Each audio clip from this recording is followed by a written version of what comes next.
राधे राधे। आज वैभव लक्ष्मी जी की हम चौथी कहानी सुनेंगे। माँ लक्ष्मी की कृपा से बेटे की शादी हुई। बाबू राम जी लाल एक साधारण क्लर्क की नौकरी करते थे। जितना वेतन उन्हें मास में मिलता था, उससे उनके घर का खर्चा बड़ी कठिनाई से चल पाता था। कभी कभी तो यह हाल हो जाता था कि मास के अंत में किसी से कुछ न कुछ उधार लेकर काम चलाना पड़ता था। ईश्वर को आज तक कोई नहीं समझ सका। एक ओर तो लोग एक बच्चे को प्राप्त करने के लिए भगवान से प्रार्थना करते हैं, ज्योतिषियों तथा तांत्रिकों के चक्कर काटते हैं, हमें एक ही संतान दे दो ताकि लोग हमारे वंश का नाम तो लेते रहें। दूसरी बाबू रामलाल जैसे लोग थे जिनके घर में भगवान 3 लड़कियां और 3 लड़के थे।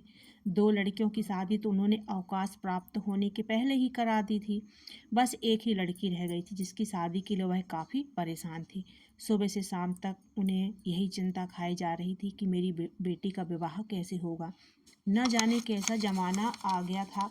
हर कोई पहले दहेज की बात करता था, शादी की बात फिर होगी। यह कोई नहीं पूछता कि आपकी लड़की कितनी गुणवान है, कितना ज्ञान है, घर का काम काज कर लेती है या फिर पका पकाया ही खाती है। बस एक बात पहले पूछेंगे कि दहेज में क्या दोगे। छी छी छी, कैसा जमाना आ गया है। कोई भी तो ऐसा आदमी नहीं मिलता जो बिना दहेज के शादी कर ले। सरकार ने दहेज विरोधी कानून बनाया, मगर उसका किसी को क्या लाभ मिला। लोग तो खुलेआम दहेज मांगते हैं। राम जी लाल और उसकी पत्नी शारदा को बेटी के विवाह का दुख अंदर ही अंदर खाए जा रहा था। धन की तंगी के कारण उनकी बेटी घर पर बैठी हुई है।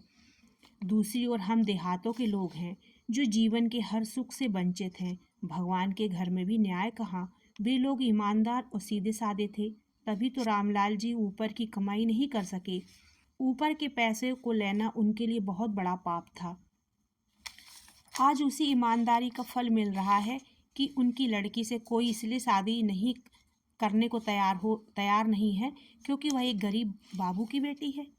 इसी प्रकार समय चिंताओं में वो डूबा रहता था। हर समय ईश्वर के भरोसे ही दोनों पति पत्नी छोड़कर बैठ गए थे, और वे करते भी क्या। एक दिन जब बाबू रामलाल जी और उसकी पत्नी शारदा सुबह पूजा पाठ करके बाहर की ओर निकल रहे थे, तो एक साधु महात्मा ने उनके घर में प्रवेश किया। दोनों पति पत्नी ने हाथ जोड़कर प्रणाम किया। महात्मा के लिए आसन लगा, उन्हें शीतल जल पिलाया। इसी बीच उनकी बेटी कोमल भी आ गई। कमल ने भी महात्मा जी के चरण छुए।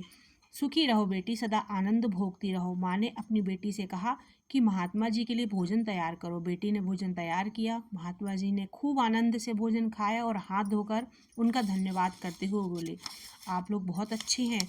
मैं 3 दिन से भूखा चल रहा था, किसी ने मुझे एक बार भी खाने के लिए नहीं पूछा। हम तपस्वी साधु मांग कर खाते नहीं। हाँ, एक बात तो मैं भूल ही गया। क्या? इस कन्या का अभी तक विवाह नहीं हुआ। महात्मा जी, हम इतने स्वार्थी लोग भी नहीं है कि किसी प्रभु दूत को खाना खिलाकर उनके सामने अपना स्वार्थ रख दें। यह तो पाप है। किसी भले आदमी को अपना दुख ना बताना तो उससे बड़ा पाप है। तो फिर आप लोग जानबूझकर ऐसा पाप क्यों कर रहे हैं? बोले, आप लोगों को किस बात का कष्ट है? महात्मा जी, हमारी इस कन्या का विवाह नहीं हो पा रहा है क्योंकि जिसे देखो वह धन के लोभ में अंधा होकर दहेज की बात पहले करता है और शादी बाद में। चिंता मत करो भक्त, लक्ष्मी जी को प्रसन्न के लिए आप सबको लक्ष्मी के 16 व्रत रखकर माँ वैभव लक्ष्मी व्रत कथा के प्रतिदिन 101 पाठ करने होंगे। यह व्रत शुक्रवार के दिन सुबह से ही प्रारंभ हो जाता है। सुबह नहा धोकर माँ का पूजन करके उनकी प्रतिमा पर फूल चढ़ाकर पीछे दिए गए पूजा विधि के अनुसार पाठ करें। इसके पश्चात माँ वैभव लक्ष्मी व्रत कथा को 101 बार पाठ करें। जब आपके 16 व्रत पूर्ण हो तो 16 ही कन्याओं के घर पर खाना खिला दें और खाने के पश्चात उन्हें यथाशक्ति दक्षिणा भी दें। जब दक्षिणा दे चुके तो उन सबको एक एक प्रति माँ वैभव लक्ष्मी व्रत की भेंट देकर विदा करें।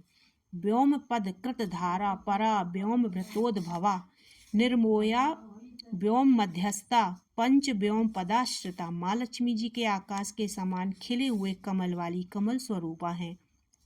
उसी माँ को हम वैभव लक्ष्मी के रूप में देखकर जब उस व्रत को करते हैं तो हमारे सब कार्य संपूर्ण हो जाते हैं। हे भक्त, आज से आप यह चिंता छोड़कर माँ की उपासना में लग जाओ, उसी की आराधना करो। जितना समय उसकी चिंतन करने में लगाते हो उतने समय में आप माँ लक्ष्मी का पूजन करो। अनंता वैष्णवी व्यत्रण विश्वनंदा विकासनी शक्ति विभिन्न सर्वाति समुद्र परितोषिणी। यही पाठ करते रहो, आपके सारे संकट दूर हो जाएंगे, कहकर महात्मा जी चले गए।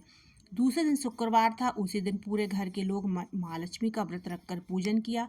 फिर माँ वैभव लक्ष्मी व्रत के कथा के सामने 101 पाठ किए। 16वें शुक्रवार को व्रत की पूर्ति पर सब गांव की कुंवारी कन्याओं को भोजन करवाया गया।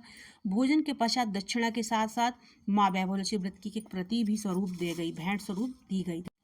इस पर उसी रात उन्होंने यह आकाशवाणी सुनी, हे माँ लक्ष्मी के उपासकों, आपकी आराधना न सफल हुई। आप लोग प्रभात के समय अपने मकान के सबसे पीछे वाले कमरे का पश्चिमी कोने को खोद कर देखो। उससे जो खजाना पुराने जमाने का दबा हुआ मिलेगा, उससे अपनी बेटी की शादी कर दो। शेष जो धन बचे उससे माँ लक्ष्मी विष्णु जी का एक मंदिर बनवाओ।